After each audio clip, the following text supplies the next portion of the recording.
Hey guys, here's a little short story I wrote in high school I hope you guys enjoy. It's called After Dark. I was cornered. The moment it sank its teeth into my flesh, I knew it was over. It's so good to see you, Tami. You too, Jen. Looking at the scenery, I see dirt, trees, drinks, and people. Yep, it's the annual bush party for our graduating class. I wasn't keen on coming. I'm not close to my class, and I don't like to drink. Everyone is already wasted. Tami? Ams, are you alright? I realize that I've been spacing out and shake my head. Yeah, I'm fine. But I worry about my mom. Why? Because you're going to college? But, no buts. You're gonna have a blast in school. Your mom won't be alone. She'll be partying with my mom and God knows who else, she snickered. Jen has been my friend for years. She has no filter, and I love her for that. She always knows what to say. So, you got your eyes on anyone? Jen raises her eyebrows. I laugh. No. Besides, no one here would be interested in me. You're right. Who would want a strawberry blonde, wavy-haired, porcelain white-skinned girl with sea-green eyes? She says sarcastically. Heck, all you need is a bow and an arrow along with an Irish accent. The guys will be all over you. Chug, chug, chug, shouted a bunch of guys. They're holding Matt Sanders on a keg stand. How about a blondie on the keg? She whispered. Sorry, I don't do the whole pep scene with the football and the cheerleaders. Also, Jen's phone rang. Ugh, it's work. I gotta take this. I'll be right back. She picks up her phone. Hello? What is it? What? I can't hear you. Give me a sec. She walks quickly to the parking lot. I check my watch. It says 11 o'clock. Only 11? Half the people at the party are pissed drunk, pretending to be drunk, or sleeping. Then there's a special case of the Mile High Club. I walk towards an empty bench. Amongst the chaos, Ray's about to sit down. My eyes lock with honey brown eyes. They belong to Blas Adams. He is sitting at the base of the tree. His short black hair is coiffed in the front. His fitted black tee reveals his muscular physique. A bottle of beer rests on his blue jeans and outdoor boots. He smiles at me. Shoot, he caught me staring. I blush and look away shyly. He took a sip of his drink. My phone starts ringing. I scramble through my bag and pick up my cell. Hello? Tami, I have a problem at work. I'm sorry, will you be okay by yourself? Yeah, don't worry about it. Good luck at work. I stuff my phone back into my bag. I look up to see Blas is left. Gosh, I'm so bored. I don't even know why I came. Just as I am about to leave, I hear a scream. It came deep within the forest. No one else seems to hear it. I slowly walk past the stoners and the bonfire. I see a light in the distance. I bet one of the wasted girls wandered off and probably tripped and fell. I weaved in between the trees, losing sight and sound of the party. The light is becoming brighter as I get closer to the source. The walk seems to be endless. The trees become sparse. I see the light coming in from a small cave. I walk to the opening. I don't see any lanterns, but the long, narrow cave still emits a light. I decide to walk inside. It is cold and wet. I feel goosebumps up on my arms. I regret wearing the white and yellow floral dress my mom got for me for my birthday. I could hear my shivering echo down the tunnel. I hear some pebbles move. Hello? Is anybody there? No answer. Maybe it was just a rat, or I'm just imagining things. Then I hear it again, only this time it's louder. I squint. Trying to see past the blinding light, a hard smell hits me. The stench is putrid. I thought I was going to barf. I see a figure on all fours. A bear? No. Bears are fat and furry. This thing is extremely bony. It moves in my direction. I gasp. What is that thing? Fear and nausea quickly run through me. The thing's head resembles a human. Its eyes are off-white and it has 2 holes for a nose. This monster has 3 rows of saw-like teeth. Saliva oozes from its jaws. Leathery dry skin covers its body, and needle-like hair covers its spine. Its legs are topped with red bumps.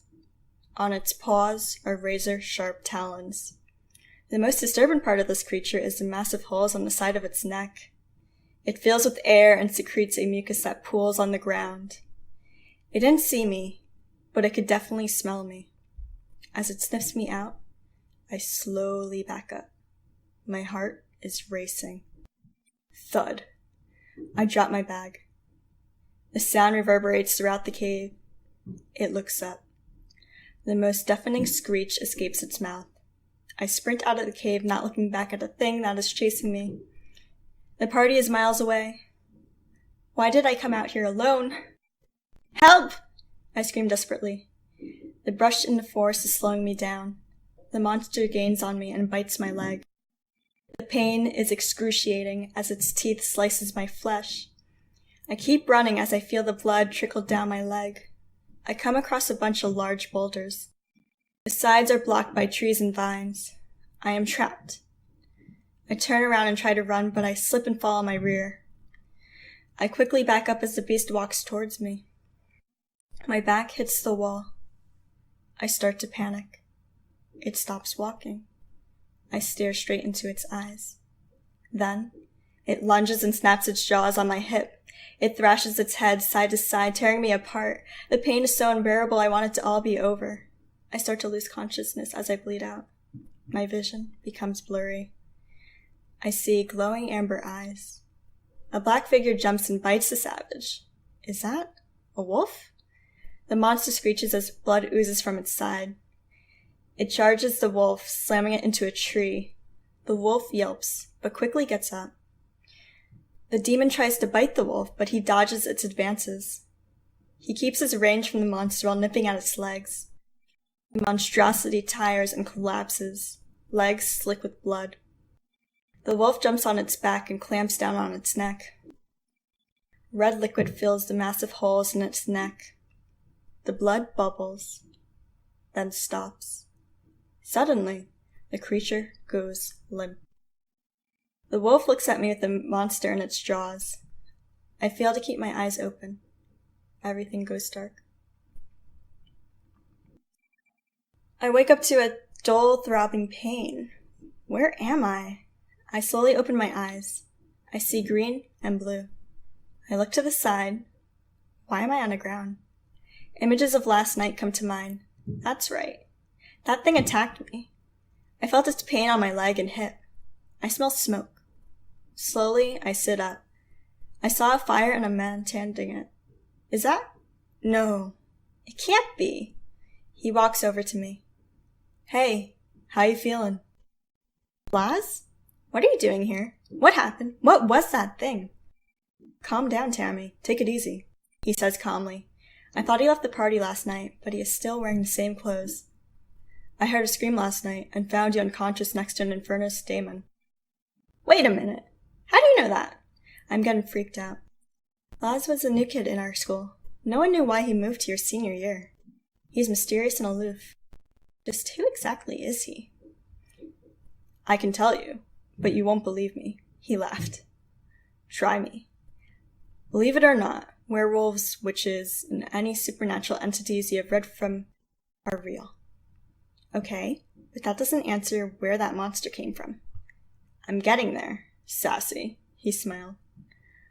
Not too long ago, a powerful warlock opened the realm to the underworld. He went inside to make a powerful army. However, he could not control the hordes of the infernus daemon. The light you saw in the cave was the portal. Only the warlock can close it. But he hasn't returned. So, I'm assuming there will be more to come. Where do you play in this game? I am the protector of the forest. As a guardian, I can change into any animal in the land. I looked at him dumbfounded. I'm finding that hard to believe. Yesterday, I had a normal life till I was almost devoured, I said. It's a lot to process, he said. Yeah, so why don't you have an E in your name? It's German. It means unwavering protector. That's fitting, I laughed.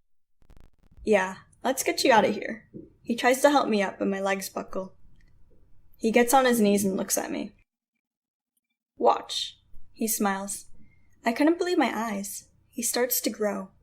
His muscles become massive. His body rapidly becomes furry. His face turns animal-like and his eyes have an amber glow. He turned into a bear? He nudges me to climb on his back. I grab the fur on his neck and pull myself onto his massive body.